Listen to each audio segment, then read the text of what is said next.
السلام عليكم، اهلا بيكم في حلقه جديده من حلقات رحله البحث عن الذات. الرحله اللي احنا بنتكلم فيها عن الدين وعن الحياه وعن تنميه مهاراتنا الحياتيه، وبناخد من الجزء الديني الجزء الرمضاني جزء مهم جدا جدا جدا جدا. طيب، تعالوا نبتدي معانا في حلقه النهارده لانها حلقه مشوقه وحلقه سريعه جدا عن فن اداره الغضب. فن إدارة الغضب يا جماعة موضع جماهيري، مطلوب جماهيري. أحد الأصدقاء طلبوا مني، هو كانت فكرة رائعة جدا جدا جدا اللي أنا أطرحها النهاردة في الفيديو ده. طبعا إحنا بنتكلم في كل موضوع من الموضوعات، بنتكلم في قشور، لكن الموضوع نفسه والتدريبات نفسها بتحتاج منك محاضرة كاملة 4 ساعات ويمكن أكتر من كده كمان عشان نقدر نتكلم فيها. طيب، خلينا نسأل سؤال مهم جدا. السؤال ده دايما الناس بتسأله: هو هل يمكن إدارة الغضب؟ هل ممكن أتحكم في أعصابي؟ هل ممكن إن أنا أتحكم في مشاعري وأحاسيسي؟ ولا ده الطبع يغلب التطبع زي الكلمة الفاشلة الغلط اللي احنا دايما بنكررها؟ الإجابة: أيوة يا جماعة، ممكن إن احنا نقدر نتحكم في مشاعرنا ونتحكم في أحاسيسنا. يمكن تحكم في ده إزاي؟ بصوا يا جماعة، اي سلوك، اي مفهوم مكتسب، اي سلوك واي مفهوم مكتسب، اي مشاعر احنا بنتربى عليها هي مكتسبه. احنا بنولد، كلنا بنولد على الفطره، كلنا بنكون ابيض خالص. لما بنكبر بنبتدي تتحدد سمات شخصيتنا ومفاهيمنا على حسب تربيه اهالينا وحسب البيئه اللي احنا عايشين فيها. ودي مشكله كبيره، ان احنا بنكبر على بيئه، في بيئه بتحسسك، بتوصلك لمشاعر جياشة انك تفضل على كده. ان ممكن شاب ولد او بنت اللي هو من اقل موقف ليه بيعيط، او ولد او بنت ليه من اقل موقف ليه بيغضب ويستثار ويشتم ويضرب ويكسر الدنيا.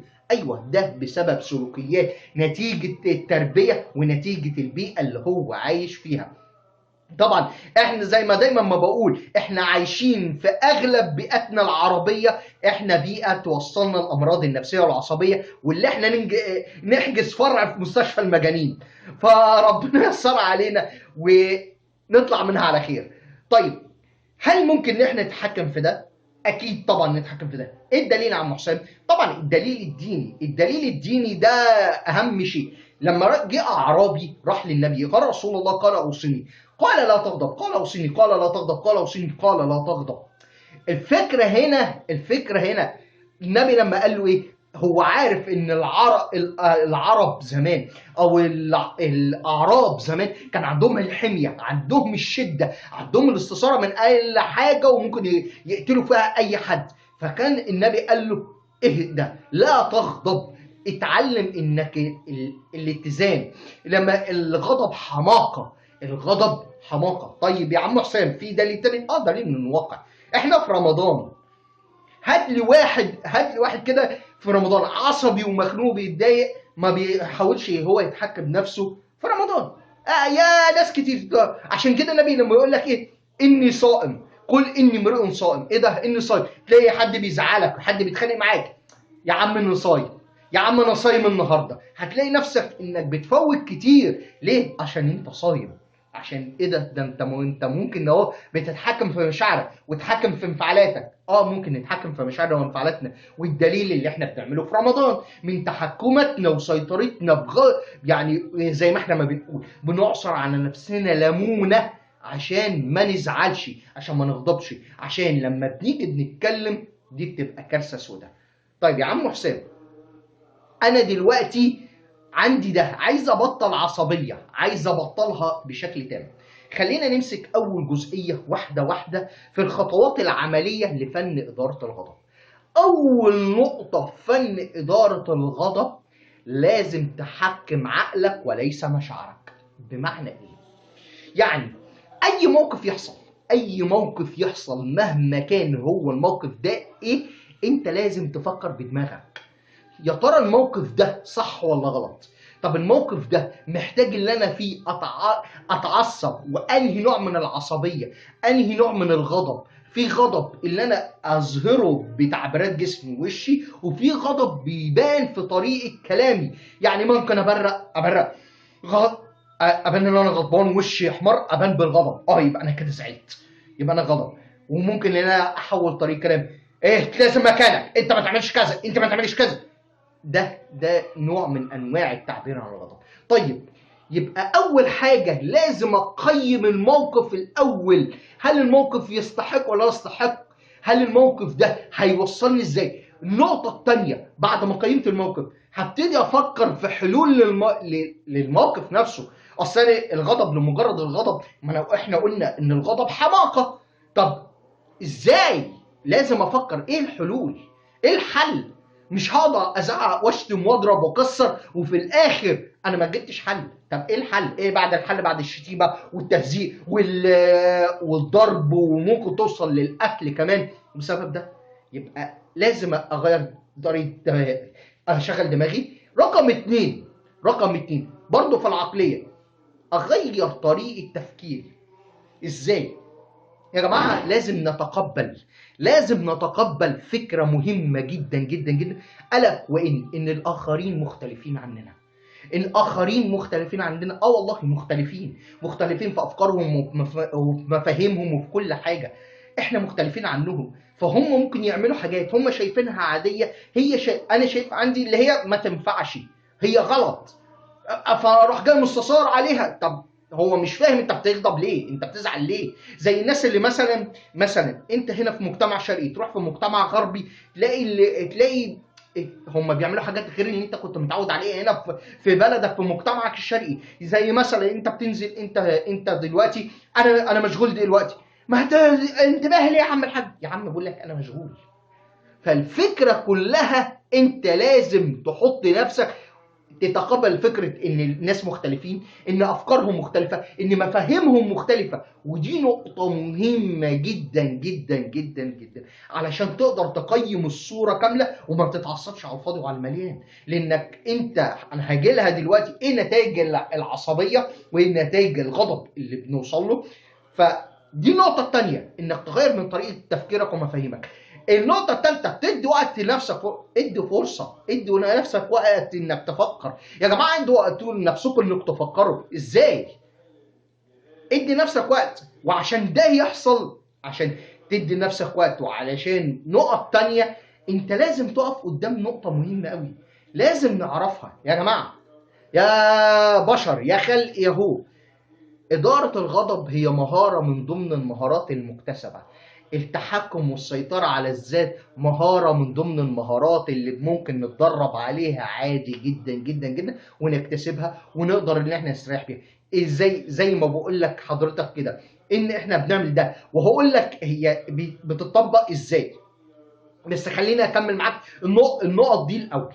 طيب، انا دلوقتي بدأت ان انا افكر، بدأت ان انا اخد فرصة عقلية، بدأت أتقبل الاختلاف، اديت فرصة لوقت لنفسي اللي أنا إيه، أبتدي أقيم وأفكر إيه الحلول بتاعتي.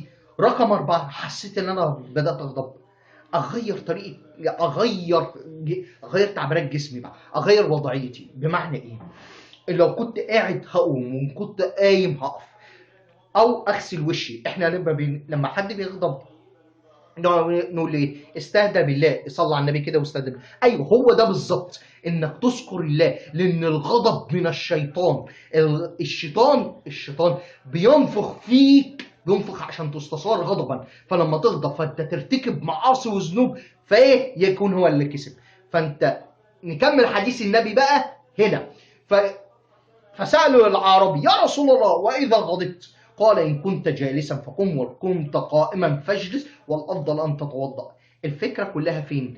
أيوة، هي هنا تغير تعبيرات جسمك. لو أنت واقف اقعد، ولو أنت قاعد اقف، ولو أنت قاعد ممكن تنام، ممكن إنك تمشي، وممكن إنك تدرب نفسك إنك تغسل وشك، أو إنك تدرب نفسك تمارين في حاجة اسمها تمارين التنفس التمرين.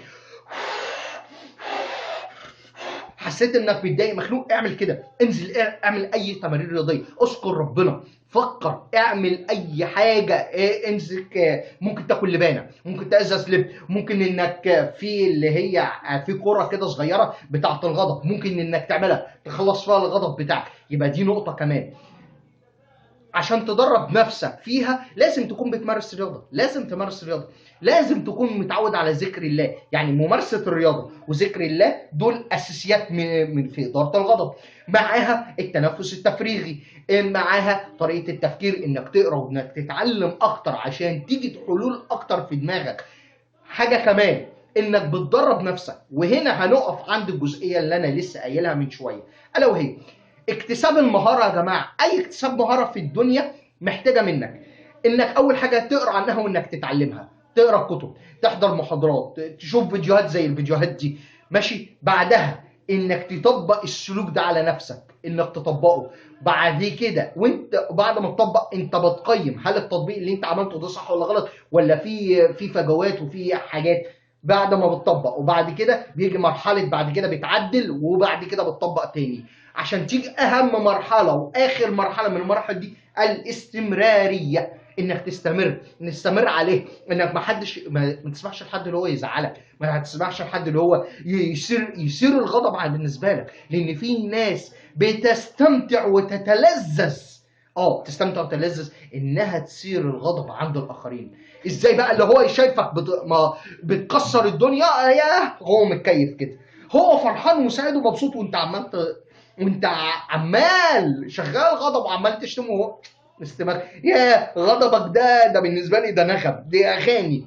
في ناس كده بتبقى حابه ده، لان ده جزء من امراضها النفسيه، ده من كلاكيع النفسيه اللي عندهم. طيب يا عم حسام، ايه الخسائر اللي بتسببها الغضب؟ يا بص، بتعرف تعد لحد كام؟ ايوه هي كتيره جدا. اولها انت ممكن توصل لدرجه انت بتكفر. في ناس بتكفر بالله صراحه، بتكفر بالله، بتسب ربنا، بتسب الدين، بتخرج بره مله الاسلام نهائي بسبب الغضب. بسبب الغضب تخرج بره مله الاسلام. يبقى ادي اول حاجتين: سب الدين، سب ربنا، سب النبي، ماشي، اللي هو كفر صريح بره مله الاسلام. ده رقم واحد. رقم اتنين: كلام، الكلام ده هتندم عليه بعد كده، لان هيتحسب عليك انت قلت كذا كذا كذا كذا. وممكن في وقت ده، يعني دي رقم 4 اهي، في وقت ده انت ممكن تفشي اسرار تسبب كوارث ومشاكل اشد من الغضب واشد من المشكله اللي انت وقعت فيها. ده ايوه في ناس كده. ليه بقى؟ لانك زي ما قلت لك، هي محاضره كبيره بس انا بحاول الخصها في فيديو صغير. ان العقل هنا في حاجه اسمها العقل العاطفي. العقل العاطفي لما بيشتغل ما فيهوش معلومات، هو دايما باستثار، فبيخرج كل الطاقه بتاعته، طاقه الشحن بقى اللي انت شحنتها، فبيخرج كل اللي في داخل العقل الباطن ساعتها. عشان كده بيقول لك عايز تعرف فلان وعايز تعرف شخصيته، اعرفه ساعه الغضب. اعرفوا ساعة الغضب، ساعة المشكلة هيبتدي يعمل ايه. في ناس فعلا بتوصل لدرجة ده. في ناس بتجرح في الاخرين بشكل غير طبيعي، بسبب الموضوع ده. رقم 6: لو انت شخص متزوج، انت بتطلق مراتك ساعة الغضب، فانت حضرتك وقع الطلقة خلاص، وممكن تكون الطلقة الأخيرة، وبالنسبة لك بقت خلاص محرمة عليك، وخربت بيتك بإيدك بسبب ايه؟ بسبب غضبك. يبقى الغضب هنا، الغضب حماقة، الغضب هنا بيسبب كوارث، نتيجة الغضب بتسبب كوارث. طب المفروض اعمل ايه؟ اللي انا قلت لك عليه، انك تتعلم، انك تغسل وشك، انك تغير نفسك، انك تغير طريقة تفكيرك، انك تفكر في حاجة تانية. ما انت يا عم حسام، ما انت مش زينا. والله يا ابني انا كنت شخصية عصبية جدا وحساسة جدا، لكن مع التدريب ومع الوقت وفضل من الله، ده الهام من عند ربنا والسعي بصدق، الحمد لله الواحد قدر ان هو يتحكم في انفعالاته بشكل كبير. الانفعالات الغضب وانفعالات الخوف وانفعالات الحساسيه الزياده عن اللزوم، الحمد لله اللي هي بتكتسب ثقتك بنفسك اكتر. ودي نقطه من نقط انك بتلجم الغضب بتاعك، انك بتلجم غضبك، فبتعمل ايه؟ انك بتكون زياده واثق في نفسك زياده. انك لما تثق في نفسك انك مش ما فيش اي حد اللي هو يصير مشاعرك، اللي هو يغضبك، انها يخليك انك تتنطط وانك تشتم وانك تكسر. يعني في ناس بتوصل درجه، في من ضمن دي من النتائج ممكن اقولها 7 و8، انها بتكسر البيت، وممكن اللي هي تعور نفسها، وممكن اللي هي تقتل نفسها. ده ممكن والله، وممكن تقتل الاخرين، بتوصل لقتل الاخرين من درجه من درجات الغضب، ان هو بيقتل الطرف الثاني. بيقتلوا، بيقتلوا، بيشوهوا. وده اللي احنا بنشوفه ومنتشر بقى على السوشيال ميديا بقى الكلام ده غير اللي احنا بنشوفه في الواقع. والله يمكن بنشوف في الواقع اللي هو بيقتلوا بعض، بيقتلوا بعض بمعنى كلمه بيقتلوا بعض، اللي هم ايه، بيشتموا في اعراض بعض وخوض في اعراض وبلاوي سودة، وبتوصل لدرجه اللي هم بيقتلوا بعض. ده بيوصل لدرجه ان انا اغضب اللي انا اكون عصبي وان انا اتنرفز. ده اللي بيوصل دي. طب ليه اوصل للمشاكل دي وليه اوصل لده اصلا؟ طب ما امنعه من البدايه، اعمل لنفسي حاجز من البدايه، حاجز نفسي بتاعي، حاجز منيع يمنعني ان اي حد يجي يعصبني، اي حد ينرفزني، اي حد هيلعب. ابتسامة البلهاء، ابتسامة السذاجة، ابتسامة استهزاء، هبتسم ومش هرد عليك دلوقتي. طب انا حاسس ان انا مخنوق والمكان خانقني، اقوم اسيب المكان واطلع بره، اترك المكان فورا واشوف مكان تاني لحد ما اهدى وارجع له بقى. تعالى يا حبيبي وخد بقى ايه بالعقل وبالحكمه وبالاخلاق وبالادب، انك ممكن تاخد حقك باخلاق وبادب ومن غير ما تغلط غلطه واحده، المهم انك تتحكم وتسيطر في انفعالاتك عن طريق انك بتدرب نفسك. الموضوع ما بيجيش بين يوم وليله، ولا بيجي بعد اسابيع، وممكن يجي بعد شهور كمان، انك تقعد شهور انك بتدرب نفسك من ده لحد ما توصل لدرجه انك بتسيطر على نفسك، تسيطر على انفعالاتك، والدنيا معاك تبقى كويسه وبيس. بكده انا خلصت معاكم فيديو النهارده. يا رب يكون الفيديو كان مفيد ليكم وتدريبات عمليه اتمنى الكل يطبقها، وتسيبوا لي رايكم في التعليقات ايه، واشوفكم في فيديو جديد وفي حلقه جديده. وما تنسوش تشتركوا في القناه، فعلوا جرس التنبيهات، وسيبوا رايكم في التعليقات. سلام.